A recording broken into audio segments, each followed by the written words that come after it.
Storytelling. I mean, every time we make a video, aren't we just telling a story? And just as a written story is made of words, and sentences, and paragraphs, compelling video stories are also made up of smaller pieces. I know there's a key here somewhere. Oh, there it is. Individual shots strung together to tell a story. Learning how to shoot a video sequence, well, it can go a long way to turn your video story from dreadful to delightful. Sequencing is the foundation of video storytelling. You do it by compressing time. Without this compression, what you're left with are long, boring video clips. Proper sequencing gives a video editor a better way to tell the story by using a combination of wide, tight, and medium shots. By creating a sequence like this, you can efficiently propel your audience through your story. Sequencing helps you to compress time by compressing action. If you videotape the process of somebody scrambling an egg, it takes too long to show it as one continuous shot. You would show them entering the kitchen, opening the fridge, getting out an egg, finding a pan. Well, you get the idea. Here, I've sped up the process because it took over 3 minutes in real time. But you don't have that kind of time.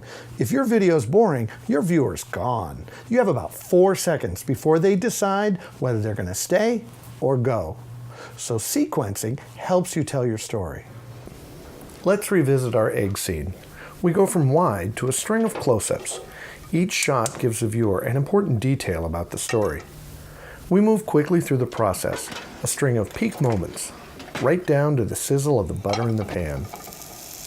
To shoot this right requires some thought before you even begin to fire up your camera. You might want to make a list of all the shots you think you're going to need. But you know what? Edited together, you can take this real-time 3-minute clip and cut it down to 20 seconds or less. The cool thing is, your audience understands this sequence of shots and accepts this compression of time. Why is that? Well, it's because we see it all the time in television and in movies. Good eggs. Shooting a sequence on the fly requires a little practice and a lot of anticipation.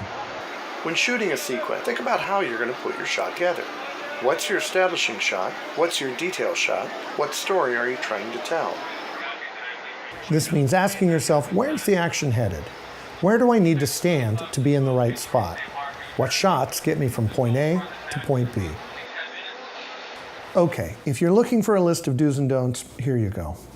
Shoot a wide variety of shots. If you have the time, shoot a wide, a medium, and a tight version of every shot.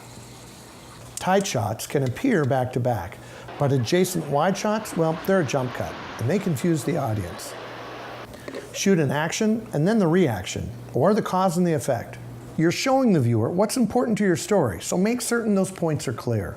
Shoot 3 tight or medium shots for every 1 wide shot.